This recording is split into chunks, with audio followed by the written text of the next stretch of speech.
Ibrahim Traoré izina ryagarutsweho cyane mu bitangazamakuru byose ku isi kuva yafata ubutegetsi mu mwaka wa 2022. Akaba ari mu perezida muto mu isi yose ku myaka 38 yonyine kuko yavutse mu mwaka wa 1988. N'umugabo w'igihagararo n'imbaraga y'umurebye, umusore w'ibigango wubatse umubiri koko, ukunze kugaragara muri uniform za gisirikare yambaye gana kamasotra ku matako. Umugabo utagira ubwoba na buke, udatinya kuvuga ikimuri ku mutima nuko yumva ibintu atitaye kubabwira, udatinya guhukura ibihugu byo mu burengerazuba bw'isi. Mu myaka ishize mu nama ya kabiri ya Russia Africa yabaye mu kwezi kwa karindwi k'umwaka wa 2023, Traoré mu ijambo rye yumvikanye ashinja abategetsi benshi ba Afurika ibisa no gusabiriza, aho yashimiye cyane perezida Bwana Vladimir Putin kuba yaremeye kuba umufatanyabikorwa w'ibihugu bya Afurika. Ariko nanone avuga ko Afurika yakererewe cyane kuko yakabaye ahubwo yarihaje mu biribwa bitagombye kuva mu Burusiya. Yanavuze ko ahubwo byaba byiza mu nama ya Russia Africa izakurikiraho Afurika yaba itagikeneye ibiribwa guturuka mu mihanda yose. Mu magambo ye yagize ati, urungano rwanjye ntabwo twumva ibi bintu. Ni gute Afurika umugabane ukize cyane wahindutse umugabane ukennye kuruta abandi bose? Kubera iki se kandi abayobozi ba Afurika bakwiye kuzenguruka isi yose basabiriza? Ntabwo tubyumva. Bwana Ibrahim Traoré yagiye ku butegetsi mu mwaka wa 2022 akoze kudeta. Ni umusirikare wamenyereye urugamba wagiye buhoro buhoro anenga ubutegetsi bwo yahiritse ku butegetsi, kugira imbaraga zidatanga umusaruro mu kurwanya imitwe ya Islamic State na Al-Qaeda yugarije igihugu cye. Traoré w'imyaka 38 yatangiye igisirikare mu mwaka wa 2009 aho yabaye mu mitwe y'ingabo itandukanye arwana intambara mu burasirazuba bw'amajyaruguru ya Burkina Faso. Ni umusirikare nyawe umenyereye cyitwa urugamba koko. Ariko se by'ukuri kapiteni Ibrahim Traoré ni muntu ki? Yakuze ate? Akurira he mu buhe buzima? Se ahubwo ni iki cyamugize uwo ari we kugeza uyu munsi? Ubwo wumve ko ndamaze kugwikaza muri iki cyegeranyo. Amazina yanjye nk'ibisanzwe n'Imana iragaba Alphonse. Akazi n'inshingano zanjye za buri munsi ni ukukubwira byinshi utamenye biryoheye amaso n'amatwi y'ubyumva. Hano ni kwa Oscar Dushime, iwabo w'ibyegeranyo aho ibisobetse urujijo bisobanuka, aho twegura inyandiko tugasobanura ibyisobeka benshi mu kubyisobanurira. Nguhaye ikaze nanone. Muri Mutarama mu mwaka wa 2022, Traoré yari mu basirikare bafashije Damiba guhirika ubutegetsi bwa perezida Laurent Christian Kabore watowe mu nzira za demokarasi. Gusa mu mezi 8 nyuma yaho habaye kutumvikana mu gatsiko ka gisirikare kazwi nka MPCR ku buryo butandukanye bwakoreshejwe na Damiba n'ubutegetsi bwe bw'inzibacyuho burimo gukaza igisirikare, gushyiraho ubutegetsi bwa gisirikare mu ntara ziri mu rugomo rukabije no gukaza ibitero mu majyaruguru n'uburasirazuba bw'igihugu cya Burkina Faso, aho yananiwe kunesha ibitero by'imitwe y'inyeshyamba ku basivile no ku basirikare ziyitirira Isilamu zari zugarije iki gihugu. Ikigo Accredi Info gikora ubusesenguzi bw'amakuru kivuga ko mbere y'uko Traoré afata ubutegetsi, Burkina Faso yari yasimbuye umuturanyi wayo Mali ku bizingiro ry'ubugizi bwa nabi mu gihe cyo gufata ubutegetsi kwa Bwana kapiteni Ibrahim Traoré. Ibi byose bikaba byateye imyigaragambyo isaba kwegura kwa Damiba wari umaze guhirika ubutegetsi. Kuva 2015 haba kudeta yatumye habaho isesa ry'umutwe w'ingabo udasanzwe. Igisirikare cya Burkina Faso cyugarijwe n'urwikekwe no kutishimira uko ibintu byari bimeze. Icyo gihe ubushake bwo kurwana mu ngabo z'igisirikare cya Burkina Faso bwaragabanutse kubera ibitero bihoraho kandi bikaze by'inyeshyamba n'uburyo bucya bw'igisirikare cya Burkina Faso bwo kwirwanaho barwanya inyeshyamba cyane cyane mu bice byari byegereye imipaka ya Burkina Faso. Kapiteni Ibrahim Traoré agifata ubutegetsi hahise haba intambara y'amagambo hagati y'uruhande rwe n'urwa Liyetona Koloneli Damiba, bituma haba ubwoba bw'intambara yo kurwanira ubutegetsi. Gusa mu gihe gito byahise bihagarara, bitangazwa ko Damiba yeguye ku butegetsi.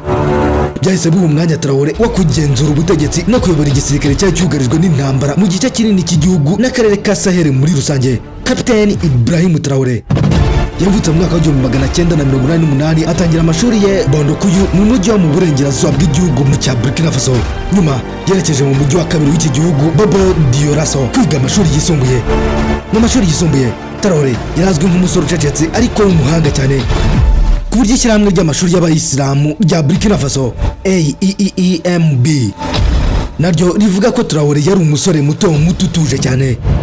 Mu mwaka wa 2006 yagiye kwiga muri kaminuza Joseph Kizebo mu murwa mukuru wa Gadugu. aho yarangije afite amanota meza y'ikirenga.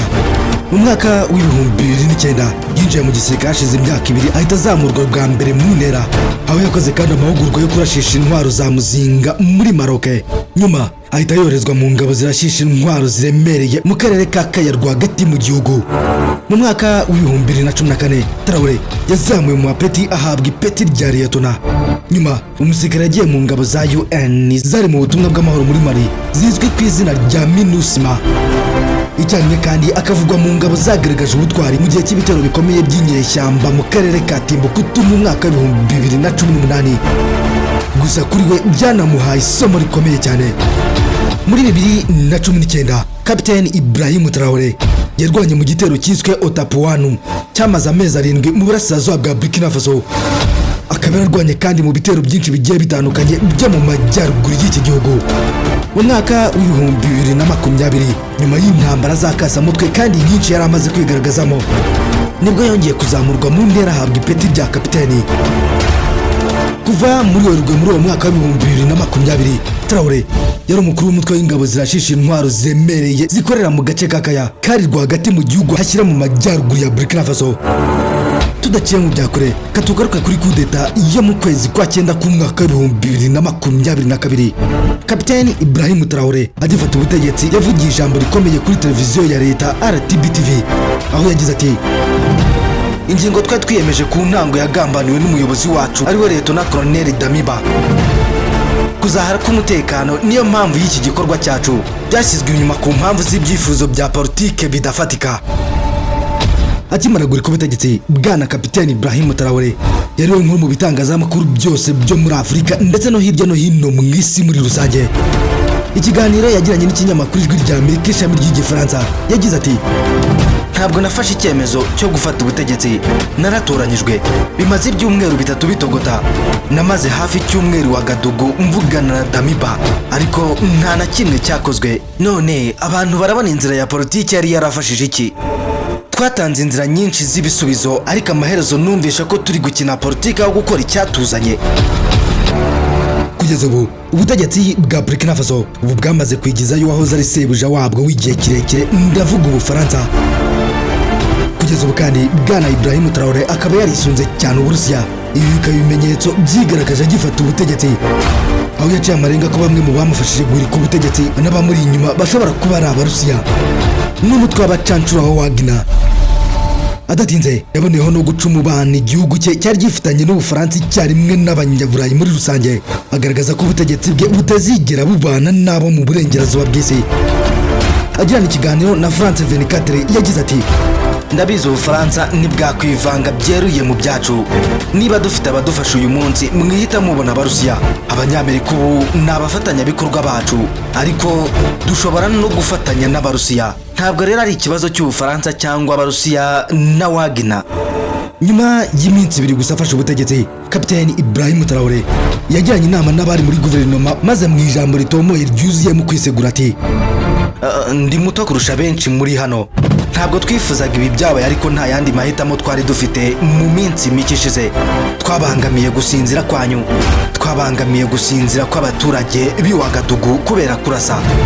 Ibi ntitwabishakaga, ariko ibi ni ibintu bibaho mu buzima. Mu mezi make ari imbere turakora ibyakabaye byarakozwe mu mezi 8 ashize. Ibintu byose ubu birihutirwa. Kapiteni Ibrahim Traoré yarahiriye kuba perezida w'inzibacyuho muri Burkina Faso nyuma y'ibyumweru bike hakozwe kudeta ya Santiago Damiba ku butegetsi. Mu birori byo kurahira byabereye mu murwa mukuru wa Burkina Faso Ouagadougou ku itariki 21 Ukwakira mu mwaka wa 2022. Mu mutekano urinzwe bikomeye, Perezida Traoré yiyemeje kuyobora neza manda y'inzibacyuho iganisha mu matora ya perezida wa Repubulika yari ateganyijwe mu mwaka wa 2024. Mu ijambo yavuze nyuma yo kurahirira kuba perezida w'inzibacyuho wa Burkina Faso, Traoré yagize ati: duhanganye n'ibibazo by'umutekano ndetse n'iby'imibereho bikomeye ku buryo butarabaho. Nta zindi ntego dufite uretse kongera kugarura ku butaka bw'igihugu bwigabijwe n'ibyihebe. Ubusugire bwa Burkina Faso buri mu bibazo. Nyuma yo kuzana amatwara adasanzwe n'impinduka zikomeye mu gihugu, bwana Ibrahim Traoré umusirikare utagira ubwoba na buke, udatinya kuvuga atitaye kuba ari kubwira, kabone naho ibyo yaba ari kuvuga bitamushimisha. Kugeza ubu hari abadahwema kumugeranya na Thomas Isidore Sankara, nawe wayoboye igihugu cya Burkina Faso akazana impinduka zikomeye kugeza n'aho abisize. Benshi mu banyafurika bakaba bamufata nk'intwari y'umugabane wa Afurika. Mu kinyamakuru kigenga Wakati Sela cyanditse inkuru kigira kiti Ibrahim Traoré yafashe ubutegetsi kimwe n'uwitwa Thomas Sankara. Ibindi bahuriyeho nuko bombi bafashe ubutegetsi baciye muri kudeta, ndetse bose bafashe ubutegetsi bafite imyaka 34 y'amavuko. None ibi byabara andi mateka ya Burkina Faso mu gushaka ikindi gihangange. Ubwo ko ni nako ikinyamakuru kibazaga kuri uyu mugabo. Reka nkwibutse gato ku mateka ya Thomas Sankara benshi bari kugereranya n'uyu kapiteni Ibrahim Traoré, twumve ko niba hari ibyo bahuriyeho. Thomas Isidore Noël Sankara, abanyafrika benshi bamuzi nk'umutegetsi waraniye impinduramatwara igamije kwigira kwa nyako kwa Afurika, aho yabigerageje mu myaka 4 gusa ari ku butegetsi. Umubyara Joseph Sankara yari umujandarume, aho umuhungu we Thomas Sankara yinjiye mu gisirikare ku myaka 17 mu mwaka w'1968 ubwo cyari igihe cyaza kudeta nyinshi mu gihugu cye cyitwaga Haute-Volta. Sankara yize amashuri ya gisirikare, arangije ajya mu mirimo ya gisirikare inyuranye, aza no gushyirwa mu mirimo ya politike, aho yagiye agaragaza ibitekerezo bye byo kubaka igihugu kitarimo ruswa, akarengane no kutagendera kuri politike y'Ubufaransa. Mu mwaka w'1983 bamugize minisitiri w'intebe wa Haute-Volta, ariko hashize amezi make ahita afungwawe n'inshuti ze ubwo yarashize umwanya muto Jacques Christophe Mitterrand, wari umujyanama ya politike ya Afurika wa se wari perezida w'Ubufaransa François Mitterrand ubwo yasuraga iki gihugu. Mu kwezi kwa munani k'umwaka w'1983 abasirikare b'inshuti ze bayobowe na Blaise Compaoré bakoze kudeta. Sankara arafungurwa ndetse ahita n'aba na perezida wa Haute-Volta. Ni kudeta bafashwemo na Libya ya Colonel Muammar Boumediene Gaddafi yari ishyamiranye n'Ubufaransa muri ibyo bihe mu ntambara ya muri Chad. Sankara akimara kugera ku butegetsi yazanye impinduka zikomeye, ahera ku izina ry'igihugu bwaryo akita Burkina Faso, bisobanuye igihugu cy'inyangamugayo. Thomas Sankara yagenderaga ku matwara ya Fidel Castro ndetse na Che Guevara muri Cuba, hamwe na Jerry Rawlings wo muri Ghana, dore ko banamwitaga Che Guevara wa Afurika. Aho yavuguruye ubuhinzi, atangira imirimo rusange y'abaturage igamije guteza imbere ubuhinzi, ndetse anashyiraho gahunda yiswe umurimo n'ubumwe. Yambuye ubutaka bari barikubiye bunini, abugabagabanya rubanda rw'abanyaburkinabe. Ategeka ivugururwa ry'inganda zitunganya ibikoresho mu gihugu, asaba abaturage kwambara no gukoresha ibikorerwa mu nganda z'imbere mu gihugu muri Burkina Faso. Yamagana cyane inkunga z'amahanga, avuga ko wakugaburiye na gutegeka. Thomas Sankara yishwe mu kwezi kwa 10 k'umwaka w'1987, amaze imyaka 4 gusa ku butegetsi, aho bivuga ko umugambi wacuzwe n'inshuti ye Blaise Compaoré, nawe wategetse iki gihugu kugeza nawe intebe imushyuhiye ayivanwaho n'imyigaragambyo, aho abaturage bari bariye karungu. Mu myaka mike yamaze ku butegetsi, Sankara yakoze byinshi, agaragaza imitegekere n'imikorere itandukanye n'abandi bategetsi benshi ku mugabane wa Afurika. Ibi rero ni nabyo benshi bari kubona ku musore w'ikivumbuka bwana kapiteni Ibrahim Traoré, bagaheraho bamugeranya na Thomas Sankara mushya muri Burkina Faso. Perezida kapiteni Ibrahim Traoré cy'umuntu wabaye ku rugamba igihe kirekire, ndetse uzi n'akamaro n'ububasha umusirikare afite, ndetse icyarimwe n'icyo yakorera ubutegetsi mu gihe atabwishimiye. Bivuga ko mu mikorere ye ndetse n'imivugire ye ari hafi cyane y'ingabo, kandi ko afite ubushake n'ubutwari bwo kwitangira igihugu cye cya Burkina Faso. Kuva yafata ubutegetsi ntashobora kumara amezi 6 atarasanga ingabo ku rugamba. Ngayo nguko rero ibya kapiteni Ibrahim Traoré, umugabo mugari bigoye kumusobanura, perezida wa Burkina Faso ukomeje gutangaza benshi kubera uburyo bwe bw'imikorere no kudatinya ibihugu bikomeye ku isi. Akaba nawe mu perezida muto kurusha abandi bose ku isi ku myaka ya 38 yonyine. Ubwo ni nuko nsoje ikiganiro cy'uyu munsi. Amazina yanjye nk'ibisanzwe ni Maniragaba Alphonse. Akazi n'inshingano zanjye za buri munsi ni ukukubwira byinshi utamenye biryoheye amaso n'amatwi y'ubyumva. Aho uri ni kwa Oscar Dushime, iwabo w'ibyegeranyo, aho ibisobetse urujijo bisobanuka, aho twegura inyandiko tugasobanura ibyisobeka benshi mu kubyisobanurira. Tubonane gutaha, bye.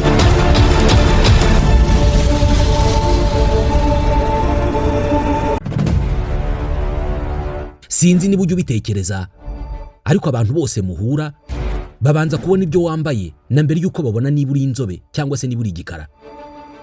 Babanza kureba niba uberewe na mbere yo kumenya niba ufite ubwenge buhagije.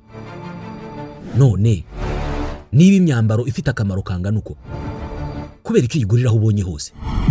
Nk'ubu dushobora kugenda mu muhanda nkakwereka abantu baguriye imyenda aho babonye hose, nkanakwereka n'abandi baguriye cyangwa se badodesheje ahantu hazima nko muri Mbagariye Fashion. badoda imyenda y'ubwoko bwose, yaba iy'abagabo, iy'abagore n'iy'abana, muri modeli zose wakwifuza. Imyenda y'ibirori nka costume z'abagabo n'iz'abagore, amakanzu, amashati, ariko by'umwihariko impuzankano cyangwa uniforme z'ubwoko bwose. Ibigo by'abanyeshuri, abashinzwe umutekano, amaresitora, amahoteli n'abandi bose bakenera uniforme. Nk'ibyo bitari bihagije, Mbagariye Fashion inigisha kudoda. Abahize mbere ubu ngubu bari mu kazi. Nta gikwiye kukubuza guhamagara cyangwa se kwandika ubutumwa kuri 07 82 08 03 21 cyangwa ukabasanga aho bakorera ku Kicukiro Ziniya, ubundi ukareba uburyo hari abadozi, hakaba na Mbagariye Fashion.